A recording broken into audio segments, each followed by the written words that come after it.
The opinions you hear on Your Mountain from individual hosts or guests do not necessarily represent those of Your Mountain, our sponsors, or other entities we're affiliated with professionally or otherwise.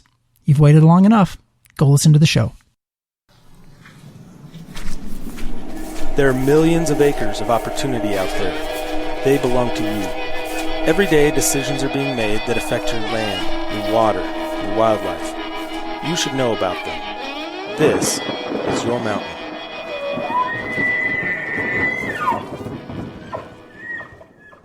Hey everybody, welcome back for another episode of the Your Mountain podcast. I'm your host, David Wilms. Sitting across from me right now is Nephi Cole. Nephi, how are you doing this afternoon, evening, whatever time of day this is when we record? I think I'm pretty good. Good. Mike McGrady is not able to join us today. He had a good run. He had a good run. Yeah, he did. It was valiant. He's just not a finisher. He was with us for a while. I thought, we've got him back. But we're missing him today. Hoping he'll be back soon. He'll be back. And he will be back. We know he'll be back. We thought about calling him because we have a new mixer set up. That's right. We're trying to. So for people out there that are wondering, are these guys going to stick around for a while or are they calling it quits? Nephi, and to Nephi's credit here, he just, out of the goodness of his heart, I guess, just bought gear like what he does. You know, upgraded the podcasting equipment, and we're trying. It's a test run today with the new equipment. Yeah, so if anybody's looking for old podcasting equipment, you want to start your own podcast, send an email to Let's Make a Deal at itsyourmountain.com. Your Mountain. Yeah. Hopefully this sounds good, or else we're going to go back to using the old one, and then there will be no deals. Yeah. It sounds like there are going to be a lot of cool opportunities with this new equipment where we're going to be able to expand what the types of things we might be able to do. Yeah, it's super mobile. It's going to allow us to do more things with video, with real-time video, like Facebook Live if we'd like to, and things like that. So stay tuned as we navigate this world of technology and learn how this new equipment works. We might be able to get more creative in the types of things we're able to do. Yep, we're all in. All of you. We're living in the Matrix. You can join us. And we are glad you've joined us, at least for whether in the Matrix or just for this podcast. We are grateful to you. Thank you for being here. We're going to cover two topics today. At least that's what we have scheduled. Who knows where the tangents will take us as we go down some of these rabbit holes. But what we want to cover today, I'll just lay it out. The first thing we're going to talk about is a new decision in a case involving Grizzly Bears. We just want to give you an update on that. That shouldn't take too long. Every time I say that shouldn't take too long, it takes half an hour. But that shouldn't take too long. And then we want to talk about lifetime licenses. And specifically, we want to talk about an issue that's come up recently in the state of Arkansas around how you can whether you can actually use those lifetime licenses for everything you thought you could if you leave the state. So we'll talk about lifetime licenses, and that'll be the bulk of this conversation. And then whatever else seems to come up, I guess we will dive into that discussion as well. Sounds good. So first of all, Grizzly Bears. And this isn't the type of grizzly bear update that we've provided in the past. In the past, we've talked grizzly bears in the context of delisting decisions. The decision to delist grizzlies in the greater Yellowstone area has been challenged a couple of times, and we've provided updates on that and information and background on that. This one's a little bit different. So this decision actually came about. It's actually a couple of weeks old, so we're a little bit late in providing you the update here. But on December 23rd of 2020, it was Judge Dana Christensen in the U.S. District Court for Montana, who actually is the judge that decided the delisting case too. Same judge. There was a case filed by Center for Biological Diversity, and this case starts over a 2011. This will sound weird, so we'll unpack it. But the lawsuit comes from a 2011 status review of a 1993 plan that had recommended the evaluation of the possibility for additional grizzly bear recovery areas in the lower 48 states. So a mandatory review of a plan from the mid-90s. Right. So recovery plan for grizzly bears. There was a status review. In 2014, this group asked that the Fish and Wildlife Service update the recovery plan, this 93 recovery plan, said you should update it because, in their view, there were areas of suitable habitat in the lower 48 that should be considered for grizzly bear reintroduction. It should be part of the recovery plan, and that those new areas should be tied together with existing areas and effectively create a meta population of grizzly bears in the lower 48 states. So super population, a big. Right. So you have one big continent instead of many islands. Right. And that's exactly right. Because right now we have several islands of grizzly bear populations in the lower 48 states, and the push is to delist those island by island, right? Yep. As those islands or distinct population segments, as those recover, then you would delist each one of those segments rather than waiting for all of them to reach their recovery goals and delisting one big population. So that was the idea. So this was a challenge to a recovery plan at the root of it, a challenge to a recovery plan. And if the Center for Biological Diversity were successful in this challenge, it would mean that, one, recovery plans would be considered final agency actions, which for purposes of legal jargon, that just means they're something that can be judicially reviewed. Like you can sue to challenge a recovery plan, right? And that's what they were trying to do here. And if that's the case, it opens another avenue of litigation and another avenue for potential influence in some of these endangered species related cases. And if they'd prevailed and the service would have to go back and amend their recovery plans, you're talking about the prospect of delisting for grizzly bears. I mean, it would be something that might not occur in our lifetimes, right? Because now you'd be talking about more populations and needing to connect all the populations and all that sort of stuff. It would just really complicate delisting efforts. Well, if this federal judge, who, by the way, is the same federal judge who reinstated the listing rule for grizzly bears in the greater Yellowstone area, and I think that's important in this discussion to note, same judge, this judge actually said, dismissed the case and said that even though the Center for Biological Diversity is claiming the service is not doing enough to protect the grizzly bear, Congress has authorized, and this is a direct quote from the order, Congress has authorized only limited avenues for judicial review of administrative action, none of which are available in this case. So basically, even if he were to agree that the service isn't doing enough to protect grizzly bears, there's no path for judicial review here. And so the case is dismissed, right? And I believe it was I should say dismissed. I believe that, and it was summary judgment, not dismissed. It was a motion for summary judgment that was granted in favor of the federal government. So that's the update. Basically, recovery plans, which are, just so folks know what they are, recovery plans are these roadmaps for taking a species that's listed under the Federal Endangered Species Act and putting together a management strategy to recover them to the point of being able to delist them. And so it's supposed to be flexible, adaptable, science-based, and it's not, according to the judge, it's not a reviewable action, right? The decision to ultimately list based on the impacts of implementing the recovery plan, that is reviewable, but the recovery plan isn't. So there's the grizzly bear update. All right.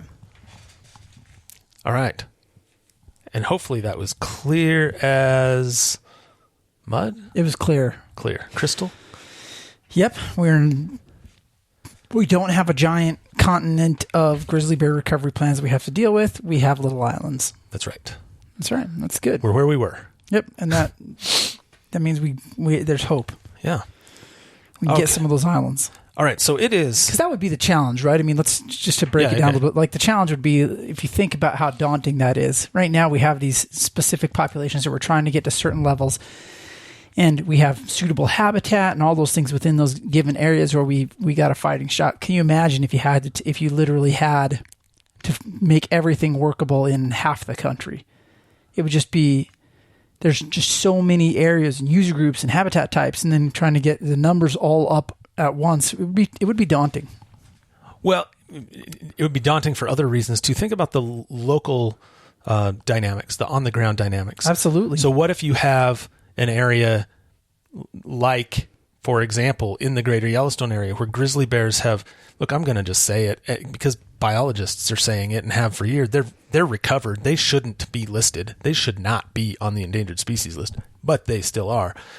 So you have this population that's recovered and expanding and causing a lot of conflicts on the ground, and you wouldn't be allowed to do anything with that because you're still trying to connect that population to another population, right? Maybe you're trying to connect it to the Continental Divide population up there in Glacier, or maybe you have to try and connect it to central Idaho, or maybe you have to try and connect it to a newly reintroduced population in the San Juans of Colorado. I don't know. Maybe you're not having to connect that one, but there might be an argument that you have to try and connect them to create genetic connectivity, and so now the social tolerance issue comes into play even more so, right? Because of the slow reproductive, because of how slowly grizzly bears reproduce. They're one of the slowest reproducing mammals in North America, right? Except that one in Yellowstone. Holy cow! Oh man, yeah, she's like a Pez dispenser of grizzly bears. $3.99. Like she just shoots them out like Pez. Yeah. She had 4 this year. Yeah.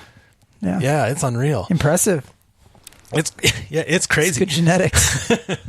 Great genetics. So she's doing great. Yeah, that subpopulation, the 399 subpopulation is... At some point there's got to be some localized inbreeding going on. She's pumped out so many bears. They're all related to her. But that particular bear aside, we have grizzly bears that reproduce at an incredibly slow rate. And so when we're thinking about when I say we wouldn't see recovery within our own lifetimes, I don't think it's unreasonable to say that. And I can point to that grizzly bear population in the greater Yellowstone area as an example. When were grizzlies listed? They were listed back in 1975.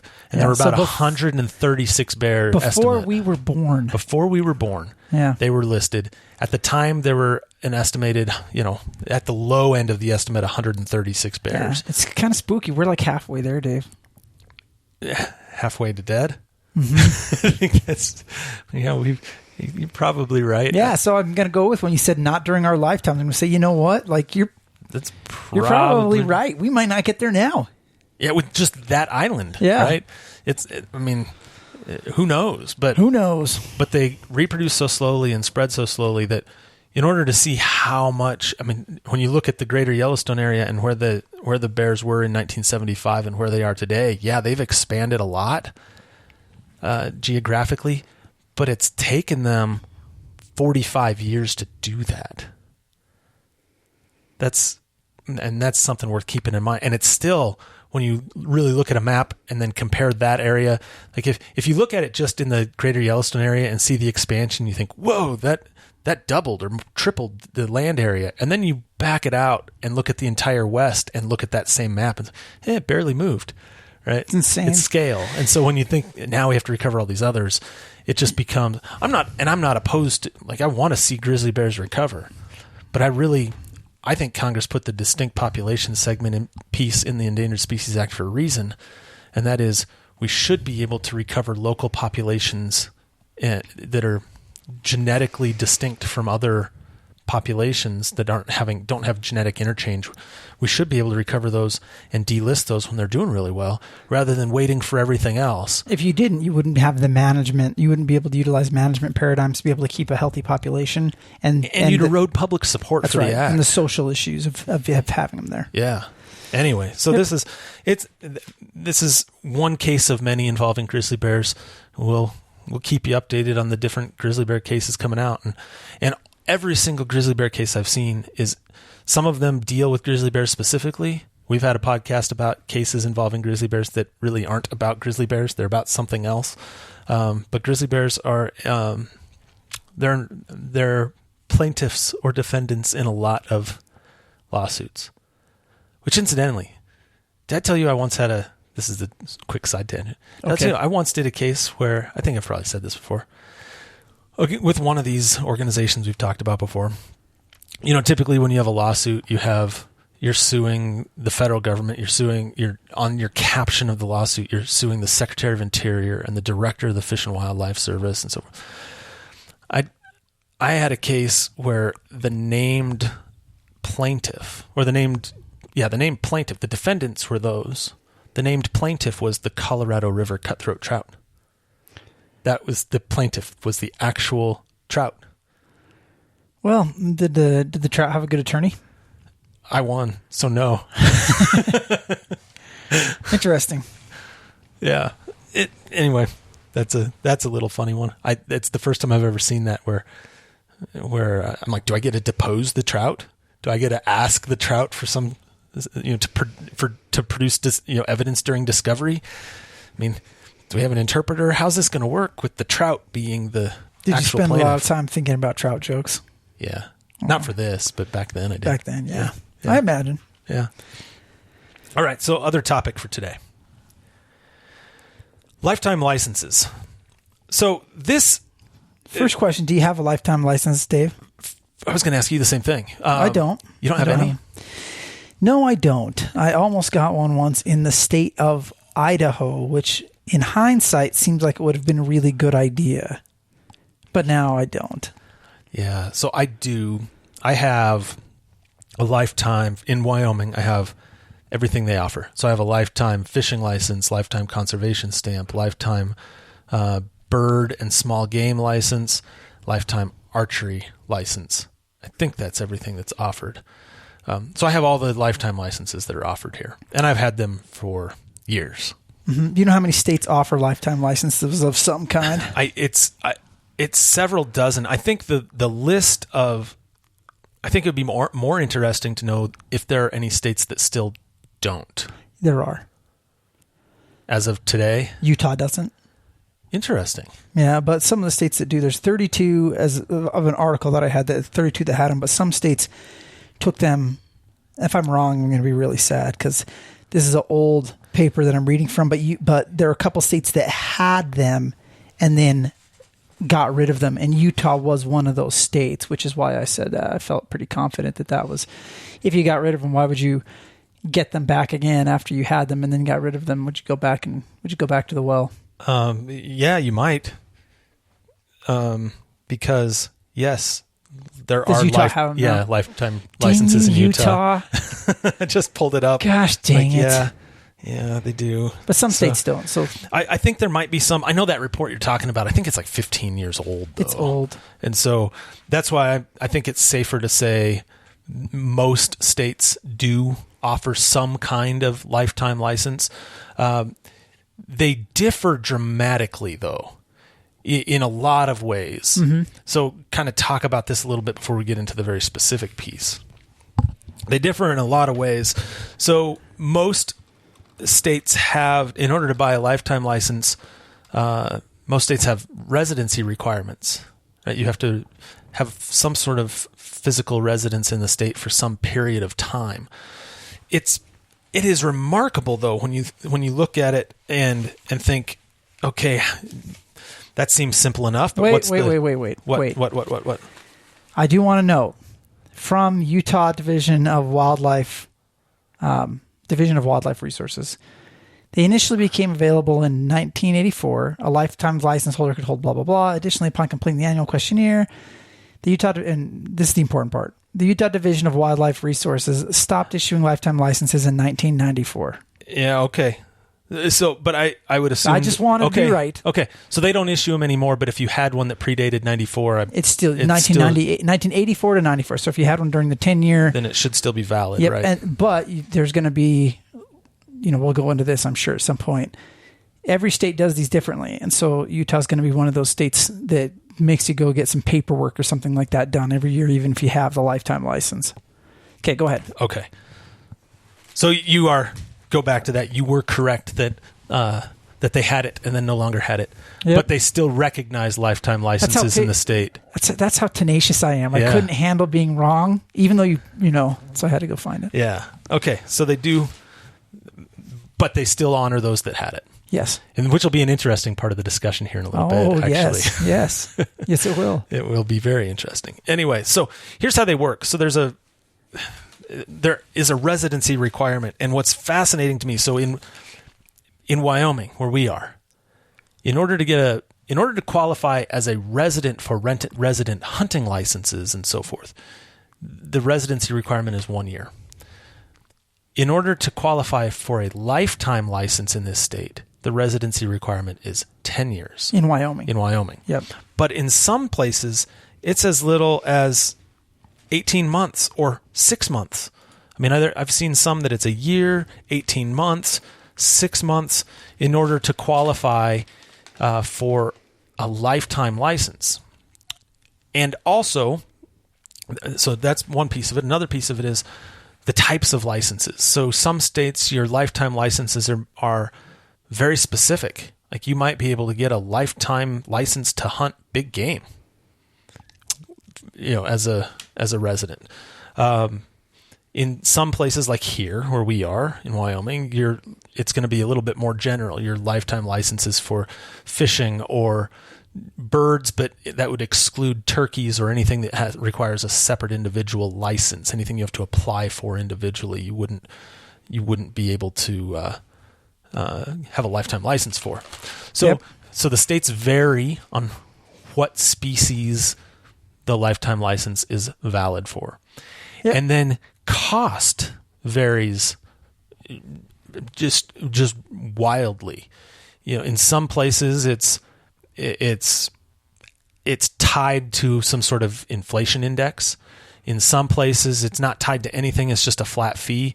In some places it's tied to your age, and the amount you pay is based on what age bracket you're in. In some places, it might be anybody over 16 or 18 pays one rate, and kids pay a lower rate, which actually in some ways, by the way, I understand why that is. You're trying to recruit youth.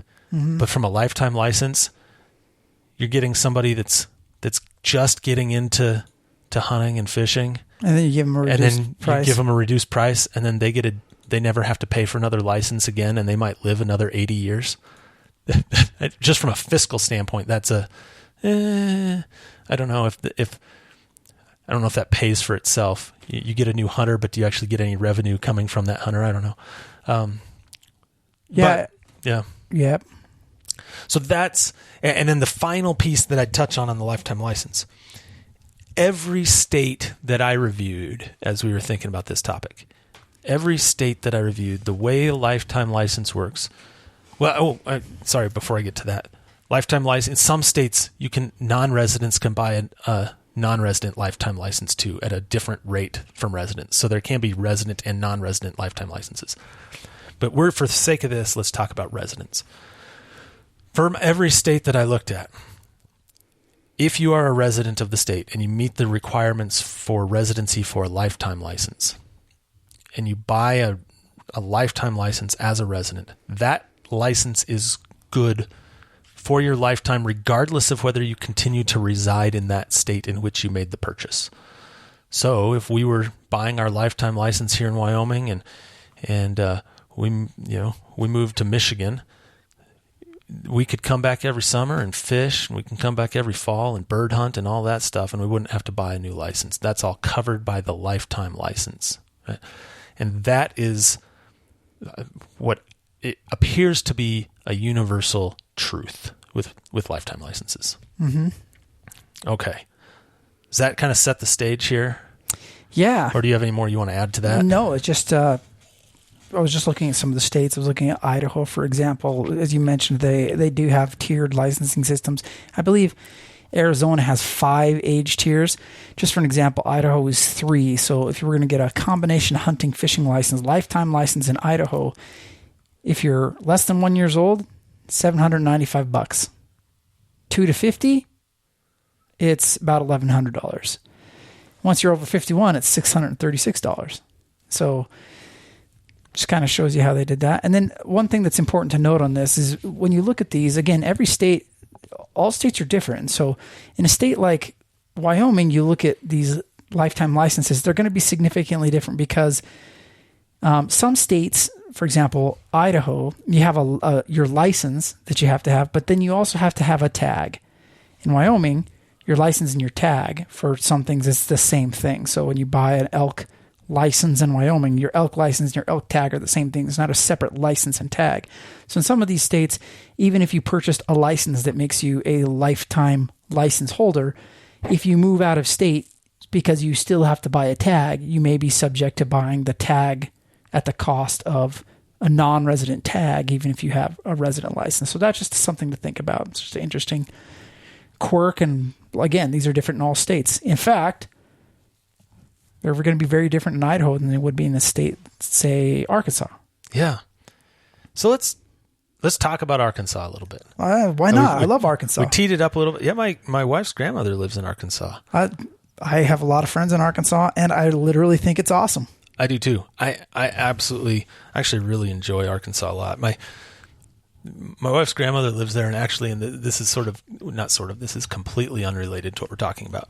But so she turned 100 years old this year, or in 2020. And because of COVID, nobody was allowed to come see her. She lives in a nursing home. A couple months later, we got a call and said that every single resident of the nursing home and every single staff member in the nursing home tested positive for COVID. And my wife's 100-year-old grandmother, who is like,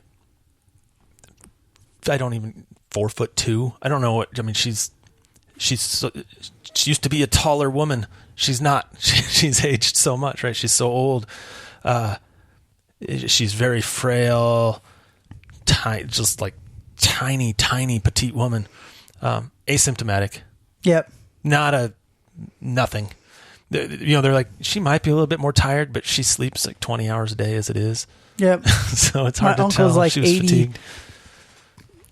Another side note, my uncle's like 83 years old, and my uncle, who was up at elk hunting camp with all of his buddies and had a stroke.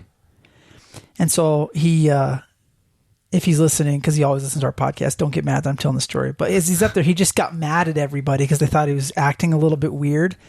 And when they decided to take him down, his buddies to take him down to the hospital, he wanted to beat them all up.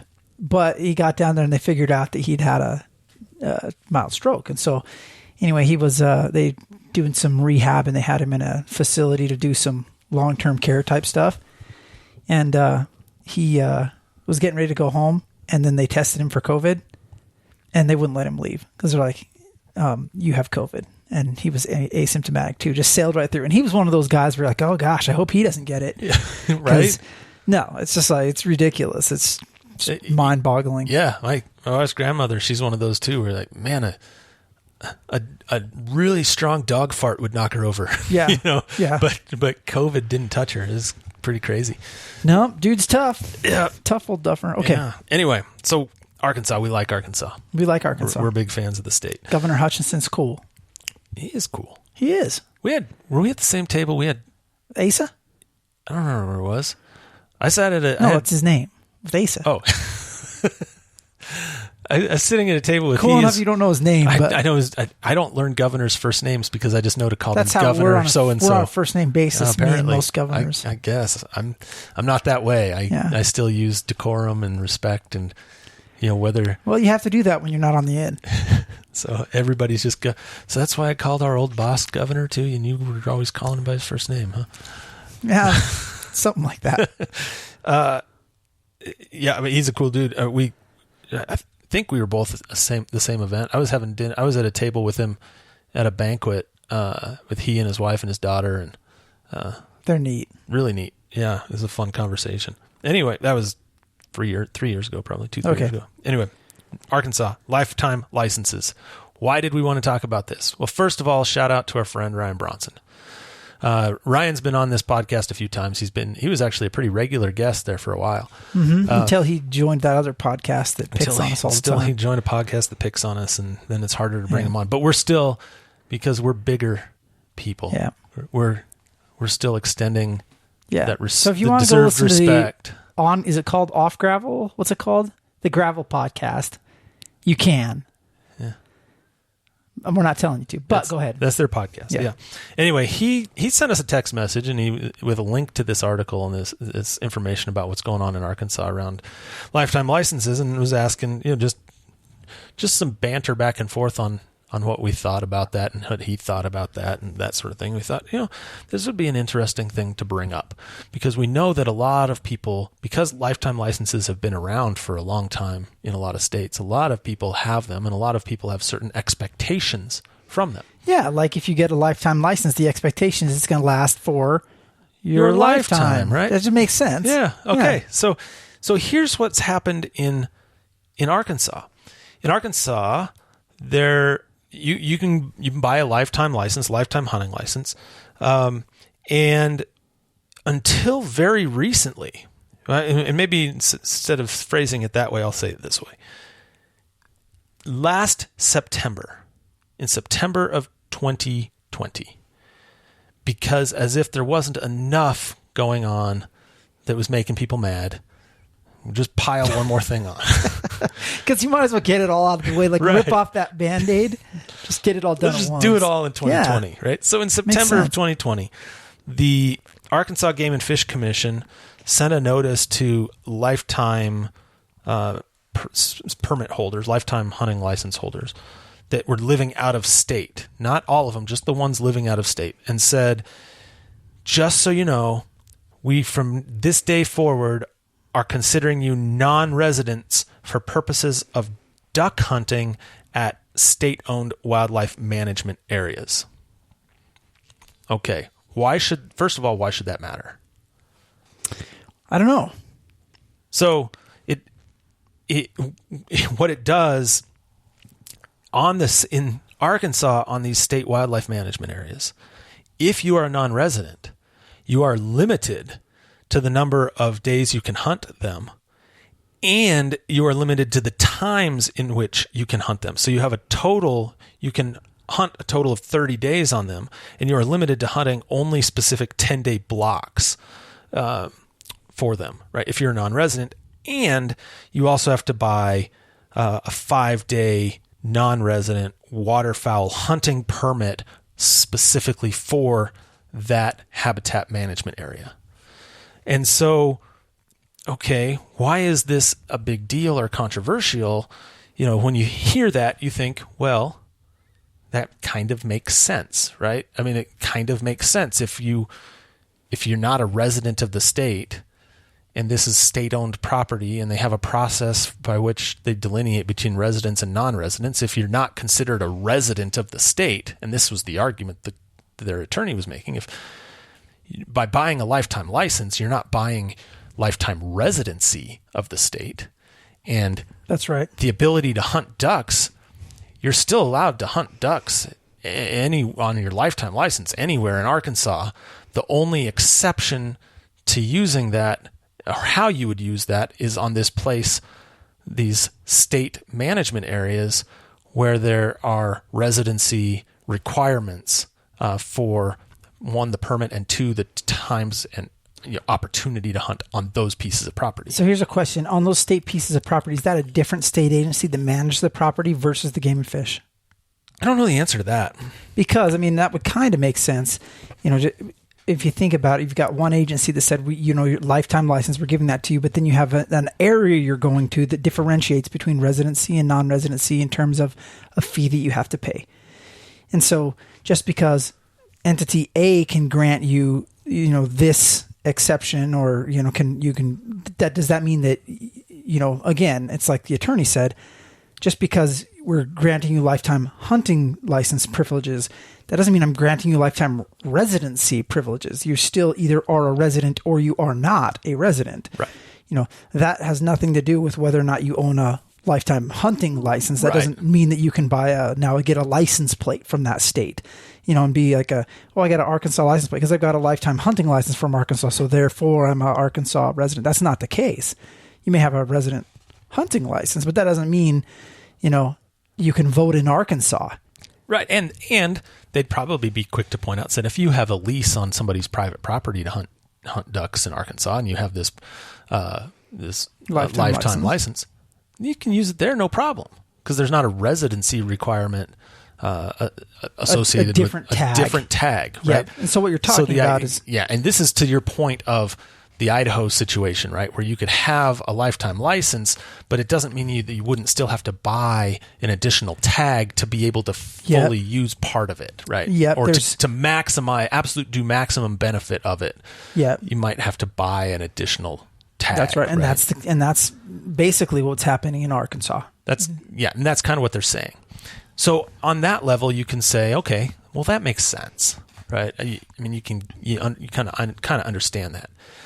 But there's a wrinkle to this too, I think. And the wrinkle is that there had been a policy in place for several decades where there was an understanding that the lifetime license retained unlimited resident hunting privileges if they moved out of state, which included hunting as treated as though you are a resident for ducks on these state management areas. So you weren't required to... Did they still have to buy the tag, or they just didn't even have to have it? No. If you had your resident, if you had your lifetime license, then the assumption was you're good. Yep. And so you could take that license out when the game and fish guy came to talk to you. You wave that in the air. Yep. And they say, "Oh, you got that. You're good. You're good." And you just walk away. Because that covers it covers your duck stamp, non-resident or resident duck stamp. If you have a lifetime license, that covers both stamps, right? But you're treated for the state stamp, I should say. Mm-hmm. But now that it's marked as resident versus non-resident, now they're saying, okay, if you're marked as non-resident, well, you're not a resident of Arkansas for purposes of being able to hunt on these lands. And it's not just not just a cost issue in Arkansas, correct? There's also a number of days availability issue. Right. And I mentioned that. Yeah, yep. You're right. It's so and that's I think that's the bigger issue actually, yep. is the number of days available. There's a priority, clearly, as you would expect in almost any state. There's a preference for resident hunters to provide as much access and opportunity, and then it's more limited for non-residents. And it is interesting, again, it would be interesting to know whether it is the Wildlife Management Agency that manages these specific areas, or whether, for example, there's a different state lands agency that takes care of it. And I don't know the answer to that question. I just thought it would be interesting to know if if it's all managed by the same entity, your gripe might be more easily made. Yeah. But even regardless, I think there's a fair gripe here. Like, if you'd known going in, say you bought this license back and you're an Arkansas resident and you bought this license, 15 years ago, and your favorite thing to do, you don't have a duck lease. If you're going to duck hunt, it's going to be because you're going to go out and hunt on these habitat management areas, right? And you've been doing that for 15 years under that lifetime license you purchased. And then all of a sudden, 15 years into it, you get a letter from the department saying, that thing you've been doing for 15 years? Yeah, we're not going to let you do that anymore. It doesn't qualify. And you say, but that's why I bought the license. Why would you can't do that to me now, right? Well, and then I think that's a reasonable argument too. But then one of the arguments coming back from the agency was that some people who bought these licenses really just established temporary residency just long enough to get the license, and they've never really been residents, and then they left, and now so that's an argument from some folks about these types of licenses. Yeah, and so let's talk numbers on that a little bit. Yeah, let's do. Okay, so there are about 1,700 lifetime license holders that live out of state. And the argument is that some percentage of those 1,700 acquired their license by, unethical means, right? They took advantage of what were pretty short residency requirements to be able to qualify. And this is where I brought up earlier how Wyoming, it's 10 years. In some states, it could be 60 days or 6 months or whatever. Uh-huh. It's a lot harder to pull this off on a 10, if you have to be here for 10 years than it is if it's a very short period of time. It's 6 months in Idaho. Is it? Yeah, I'm moving for 6 months. To get a lifetime license, it's 6 months in Idaho? Yeah, except I'm not really going to do that. Yeah, so you're going to do what they do in Arkansas, what some of the are alleging people did there, which was just, get a driver's license, get a mailbox, if you some did utility right, service, and then cut it all off 6 months later. If I did this right, I could hunt in Wyoming and then 6 months in Idaho, and then bang, you're in Idaho, and then come. But it wouldn't work. You'd have to wait then in Wyoming. You'd have to wait. You'd miss a year. You'd have to make sure you get your lifetime stuff in Wyoming before you go, because otherwise you're waiting another 10 years. I wonder how many states we could do this in before we're dead. Well, I'll let you start that. I don't have any inclination to do anything like that. I don't either. And the point is, I don't think. I'm guessing there aren't that many of these 1,700 that do that. No. And so one of the arguments is, why should we all be punished for the bad actions of a few? Also, right? So if this is a problem, why can't the department just track that down, eliminate the problem, say, we're revoking your lifetime license privileges because of this, and not take it out on everybody else? I think that's not an unfair argument either. But to counter that, I was looking at this. Do you know how many? Might spend a minute on this. I was looking out on the states, how many hunting licenses are issued in a state. Yeah, just kind of on a year-to-year basis. Because I'm just, as people are swearing to their residency when they buy a license, when you talk about enforcing all this stuff. Is it 5 million? How many? Oh, I was talking on a state by state, not nationally. But if you want to know nationally, I can tell you that it's 15. Just over 15 million. 15 million licenses in I believe it was in 2019. But no, I was gonna say in Arkansas, the number in that year was 324, almost 325,000 licenses sold annually, like license holders. That's how many license holders there are. That might not be how many. There might be more licenses sold. That's how many license holders there are. So maybe we need to talk about why. Why would states even bother? What's the point of doing lifetime licenses? Why do it?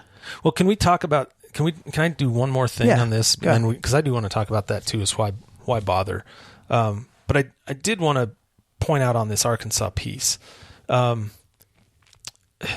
that in my experience, the only way you catch the people that are false swearing or trying to cheat a system, like there aren't, I can't speak for every single state agency out there, but there aren't people that are just dedicated to scavenging, all that go in and see an application and say, okay, I got to track down Peter here and start doing a residency search and see, ooh, this looks suspicious, right? It doesn't just, there's not a swearing residency police, right? In these state agencies.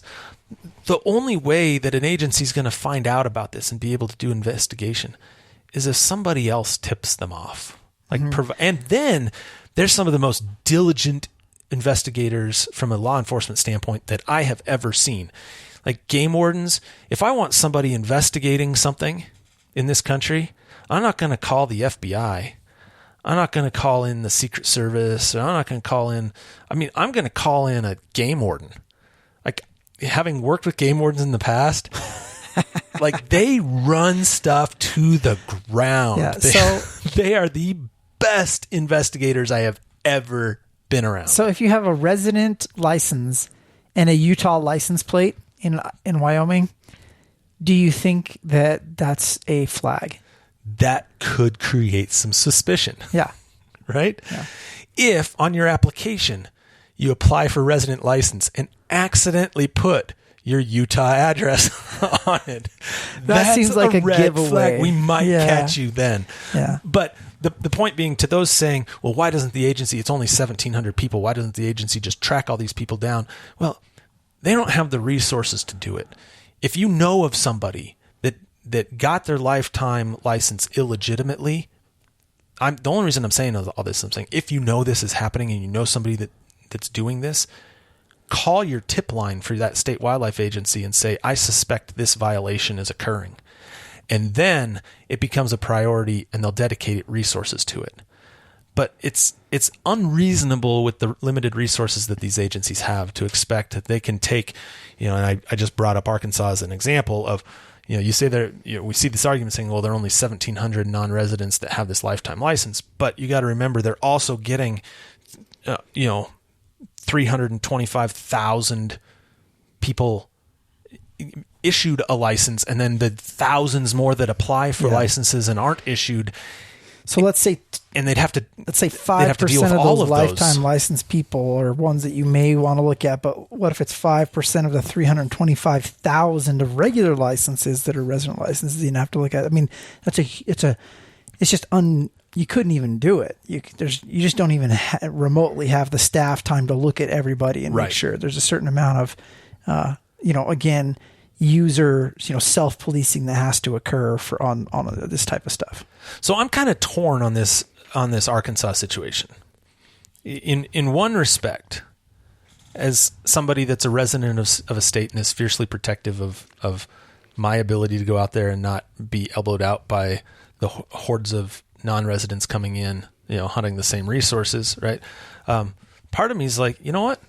Great. That's less competition if you cut them out and don't let them, let the now non-residents use those lifetime tags in these places that should be reserved for residents. Right? I'm sympathetic to that argument as somebody that's, passionate in-state hunter and selfish because I am selfish. Yeah. I'm also sympathetic to this idea that because I am a lifetime license holder, sympathetic to this idea that if I buy a license, it should be good for what I bought it for. And if I bought an Arkansas license and I was allowed to hunt these areas for 20 years and then all of a sudden told I'm not allowed to, and nothing has changed other than their interpretation of the law, you'd be grumpy. I'd be grumpy. Yeah. I'm sympathetic to that argument as well of being grumpy. And I know that the commission in Arkansas has said, if you're grumpy about it, come to us and we'll offer you a prorated refund of your lifetime license. That's very gentlemanly. Yeah. But on the flip side, I don't know that I would want to take that, right? Because I like hunting in Arkansas, right? And I'd want to hunt all these other things. I want to go duck hunting in Arkansas. Right. I don't want a refund just because I can't hunt this place. We're waiting for that call. What I would want, Governor Hutchison. What I would want as the lifetime license holder is to say, okay, that's a fine interpretation. For every lifetime license you sell from this date forward, treat it that way. But for every license holder you've sold from yesterday back, treat us the way we've been treated for the past 20 years, right? I don't know. Well, when you think about it, it's 1,700. And so you have to, so what is it worth to you? How much of your man hours is it worth to police that number of tags? And how many of the 1,700 are coming back every year to hunt? And how many of those are coming back specifically to hunt ducks? And then how many of those are coming back to hunt ducks on these state management areas? We might be talking about a pretty small number. Or maybe that's the reason to get this tag is because you want to be able to hunt ducks on those properties. I don't know, because I'm not a duck hunter in Arkansas. If any of you listening are, and we're completely misrepresenting this issue, please weigh in. Let us know. But I have a feeling, we talked in the Grizzly Bear piece. We talked about, social tolerance and trust and so forth. This is the type of thing, unfortunately, that can erode trust in a system and in a state agency. Well, it can also be based on, you talked about the social aspect of it. This is an interesting side note, is why do you think this became an issue? Oh, I suspect it's some residents that hunt those places and want less pressure. Yeah, well, and because that's what I would have done as a resident. Yeah, well, and you think about it, it could have just been the one experience, somebody with an out-of-state plate saying something, or, it's a good example of why you need to be a good representative for whatever group you are with. Like, you can literally spoil it for everybody by going in and having a run-in with somebody that you don't think is important, and it turns out it's the president of the Senate, or something like that. And suddenly, it's the brother of the game and fish, a game and fish commissioner, something like that. And like you didn't mean to do it, but you've started a fire that you weren't aware of. Yeah. So it's just an interesting note. So yeah, why do states do this? I mean, why even bother with 1,700 licenses? Well, there are a number of reasons. I mean, I look at this one, if I can get somebody to give me $1,000 right now for a license, that might be useful to me. If I'm as an agency, if I'm in the state of Idaho, and I said, I can get $1,000 for this lifetime license, there are some trade-offs. There's some good things about that, and then there's some negatives to that too. So what's good? Well, let's just take that number and just assume that for 10 years, we've got 1,700 people now on our lifetime license list. And over a 10-year period, 1,700 times $1,000 is... Well, remember, sorry to interrupt you, but that 1,700, just so we're clear, that was people that had the resident license, the lifetime license that they bought as a resident and have subsequently moved out of state. Yep. So there are more than 1,700 holders. Who have the license. There are way more than 1,700 holders that have the license. So let's just say 1,000 people in a year buy a lifetime license because they want it. So that's $1 million that comes into your account if you're the game and fish agency. It's a big chunk of money. So states manage that in different ways. And so in most cases, they're going to take money like that. And because they realize that isn't going to be revenue that they're going to get on an annual basis, they'll put it into something like a trust. So that then they can create, and this is why they do it, they can create a stable funding source. They take that money one time, but for those that don't know, they don't spend that all in a single year. They put it in that trust, and then it creates a pot of money that's going to be dependable over a long period of time, kind of like you're depending on your lifetime license. And that's one of the arguments for doing it. Do you know how, and this is on the funding piece too, because as you know, and we've talked about the Pittman-Robertson Act a lot on this podcast, and we'll continue to talk about it a lot because it's such a monumentally important law. Yep. And every sportsman and woman should know what it is and why it exists and what they're contributing to it. What we do know is that and what we've talked about is it's a federal law that collects excise taxes on firearms, ammunition, archery equipment, so forth. Or not so forth, those things. Mm-hmm. And then through an allocation formula, redistributes that money back to the states. And part of that formula is licenses sold. That's right. In a given year. Yep. And so the question I'd have for you is, if you know this, and sorry if I'm putting you on the spot, what does the selling of lifetime licenses that normally would be individual sales spread out over 30 years or so, or pick a number, 20 years, 30 years, whatever. Yep. If I'm buying one, I might now not have to buy one for 40 years, and I have this lump sum payment given in year X that would have been given in A through Z, right? And so what does that do to that allocation formula for purposes of Pittman-Robertson distributions to the state, since now you've shifted where the years you're getting that revenue? You knew I knew the answer to this, didn't you? Yeah. Okay. So anyway, the way that's why I asked you. Different states do it differently, and the federal government does it differently as well for different states. And by that, I mean, so some states will have basically every year they'll require you, even if you have your lifetime license, they'll make you come in and basically they'll give you a card. So your lifetime license, you can't just wave around one piece of paper and say, this is my lifetime license. I never did just show anything else. It's just that when you go and pick up the rest of your stuff, they give you basically a little tab, right? That says like, you're a lifetime license holder, and here's your 2021 proof that you're a lifetime license holder. And so then they count that. So some states will do that. And so that's how they get their count. Other states, the U.S. Department of Interior has allowed folks to do estimates based on the number of lifetime licenses that they hold, and then the average age of people who purchase those licenses, and then an estimation of basically how long those people are going to be alive. And so they'll guesstimate. Like a life insurance table, almost like an amortization table. And then they can count, X number towards their annual license sales. But it does create an interesting problem, because you think, well, if the agencies are doing that now, what happens if somebody changes their mind? It's not one size fits all across every state, even in how they'll figure that out and count it. But they do get either estimated or directly the number of people on on an annual basis that are using it on an annual basis, one way or the other, that's going into account towards the state's PR dollars. Which basically they've tried to devise a system to capture it so it won't impact the allocation for states. Yeah, but if you think about it, I mean, even in some of those states that do something, I know for me, if I had to do a equation and guesstimate, think about this. So you get more money in PR dollars if you have more licensed hunters in the field. Right. Well, that means you better, if you sell a lifetime license, you still need those people going to the field every year. If you don't have them going to the field every year, if you're one of those states where basically they have to check in every year, and that's what you add to your count, you need those people going to the field every year because that translates into Pittman-Robertson dollars.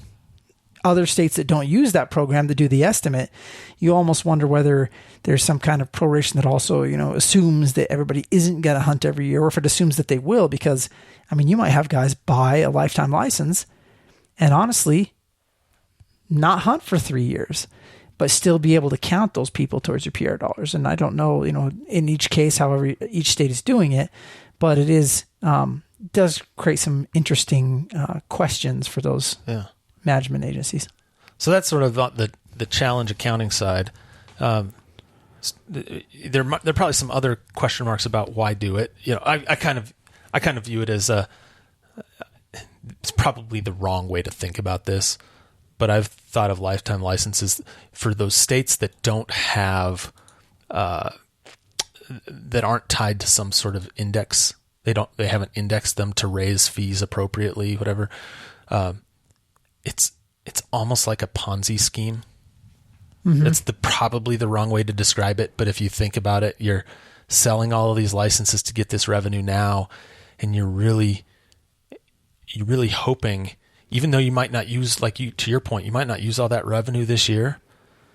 You might use it in 5 years, but the value of those dollars 5 years from now isn't going to be the same as if you sold it 5 years from now and had raised rates, right?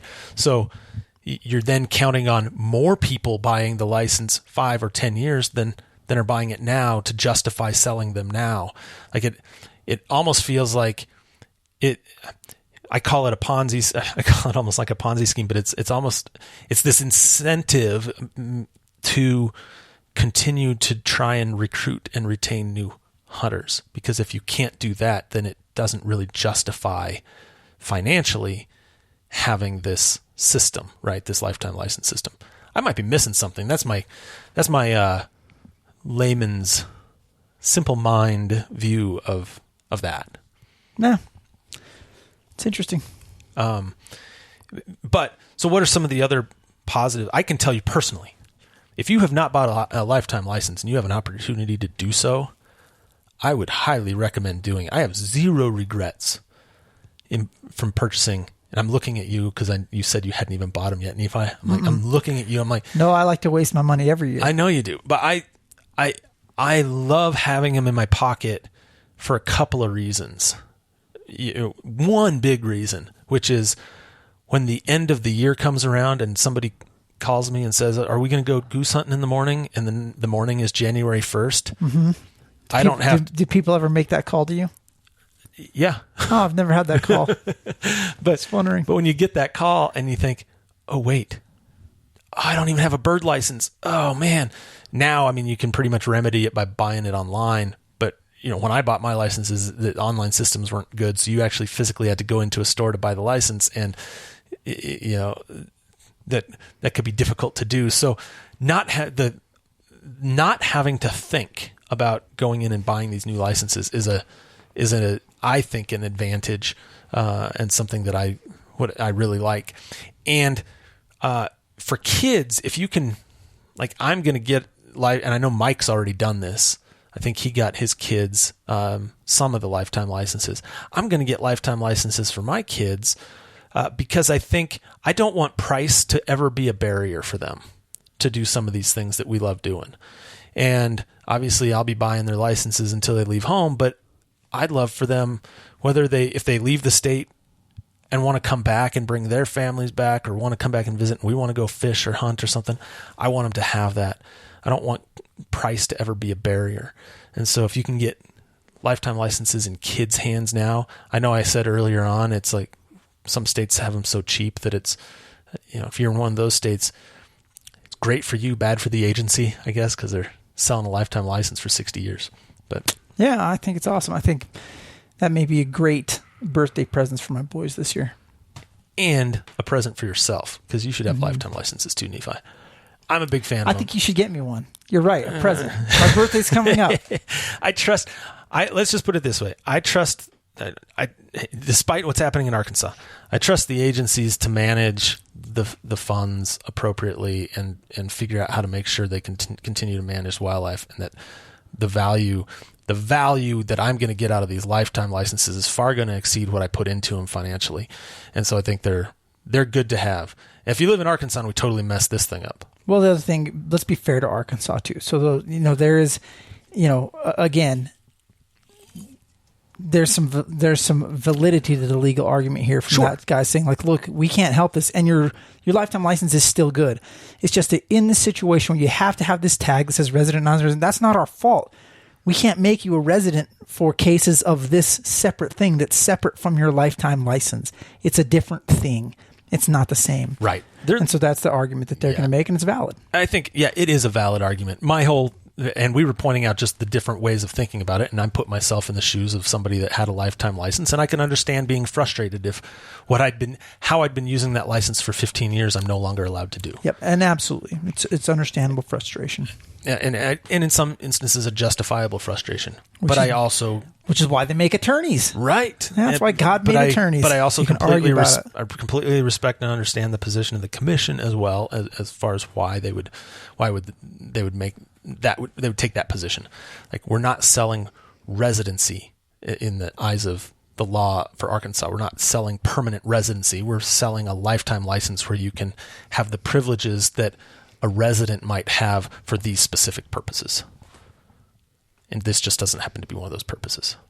So cool. If we got it wrong, send us a note at Nephi Cole and because I don't even look at the internet anymore, Dave will be happy to tell me what you complained about. Yeah, no, do reach out. We actually, from our last podcast, we got some. We've received some emails, some Facebook comments. We've got some more ideas for some topics for episodes this year. So if we plan on running with because of your input. So if others of you out there listening have ideas, things that you want covered, please don't hesitate to get a hold of us. Email is yourmountain@itsyourmountain.com, and all of our social media platforms, at Facebook, Instagram, and Twitter. We haven't left all of those yet, even though a lot of people are, right? We're still on those at the handle @itsyourmountain. So hit us up there. If you haven't followed us yet, follow us. If your friends haven't followed, tell them to follow us too. We don't care what we encourage everyone to not be addicted to the internet and not be addicted to social media, to not be in sales, except be addicted to our stuff. Be addicted to your mountain. Yeah. Although, to be fair, I don't think I've posted anything on our social media. Yeah, see how safe we are? Like 3 weeks. Yeah, we're not bad for you. So we're not going to inundate your timeline. You're safe with I'm like us. the worst social media user ever. I'm terrible at getting stuff out there. And you know what's great? I'm going to give you a pat on the back and say that means you're a good human being. The fact that you don't spend your life on social media means God bless you, Dave.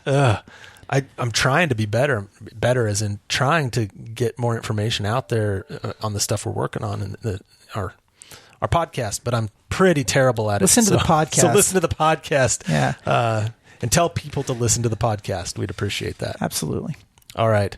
I got nothing else. You? Nope. Perfect. Well, hey, everybody, thanks again for tuning in, for listening to us again this week. Look forward to talking to you again next week. And until then, please remember that life is about experiences. So go have one.